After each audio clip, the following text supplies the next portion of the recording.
in a criminal prosecution, the civil liability is impliedly instituted. Is that correct? Of course. Kaya nga eh.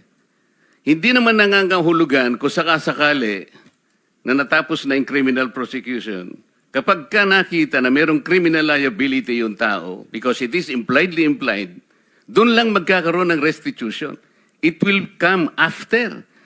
Paano mo sasabihin na magre-restitute ang isang tao? Meron na bang findings kung magkano i-restitute on how it can be restituted? Nag-a-apply pa lang eh. Huwag po ninyong babaguhin ang requisite ng batas, Mr. Secretary. I thought nung dumating ka dito, nagkaintindihan na tayo eh. Kaya nabablar ang proceedings natin eh.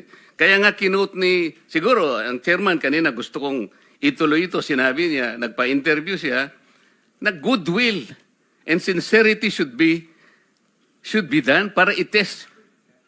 Pwede ba yung ganito? I respect your opinion, sir. But It is not my opinion, it is in the law, Mr. Secretary. Yes, sir. Yes, sir. But I am operating... The arbiter Sir, is can I the speak, law. sir? May I speak, sir? Yes, you I'm are operating from the vantage point of the reason behind the law, sir. What is the reason behind the law? So that we can get justice, and justice can only be attained if there is restitution.